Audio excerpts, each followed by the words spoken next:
Maksudnya itu akan tetap sama. Tetap kamu perlu menjaga kesehatan mata kamu. Ya, tapi caranya berubah karena situasinya berubah.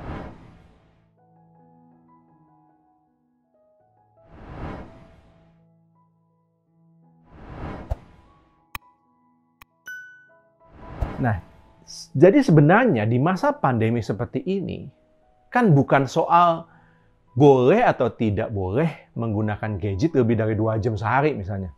Seperti yang sering kita ngomong sama anak kita. Ya. Yang penting adalah anak perlu tahu bahwa ada perbedaan antara kondisi dulu dan kondisi sekarang, tapi maksud baiknya sama. Ya. Dulu, maksudnya kamu dibatasi adalah untuk maksud kesehatan. Ya. Untuk melindungi mata kamu.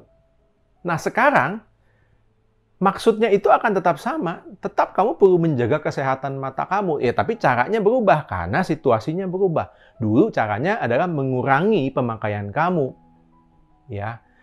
Tapi sekarang kan pemakaian justru sekarang harus tambah. Karena memang diperlukan. Caranya yang kita bedakan. Ya. Caranya adalah, ya, katakanlah ambil waktu jeda secara berkala. Dan saat jeda ya jelas nggak boleh lihat layar. Karena kan tujuannya emang membuat mata kamu istirahat. Ya. Ini yang membuat anak mulai belajar untuk berpikir tidak hitam putih. Boleh atau tidak boleh begitu saja. Ya. Apalagi untuk usia para remaja. Itu sudah mulai bisa untuk diajar berpikir seperti ini.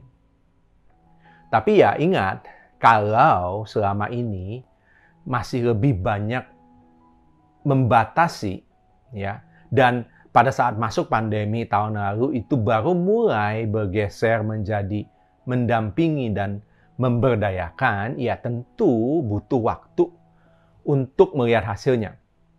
Ya, jadi ya terlepas dari berbagai tips mengenai bagaimana sih menerapkan aturan penggunaan gadget di masa pandemi, yang perlu diingat orang tua adalah kalau memang begitu masuk pandemi baru bertransisi, ya ini adalah periode transisi. Ya, anak juga sedang berada dalam periode transisi. Dari membatasi, jadi belajar bisa memberdayakan. Ya tentu susah.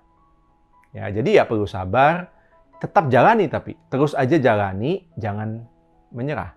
Ya, kalau yang sudah mulai bergeser waktu awal pandemi lalu, kemungkinan tahun ini sudah mulai melihat hasilnya. Jadi anak itu sudah mulai berdaya untuk mengatur penggunaan gadgetnya sendiri. Mestinya seperti itu. Tapi seandainya belum, terus saja menjalaninya secara konsisten, maka dia akan bergeser. Dan itu yang kita mau. Nah, jadi perubahan paradigma ini akan membantu orang tua untuk tidak rancu dengan penggunaan gadget anak di masa pandemi seperti ini.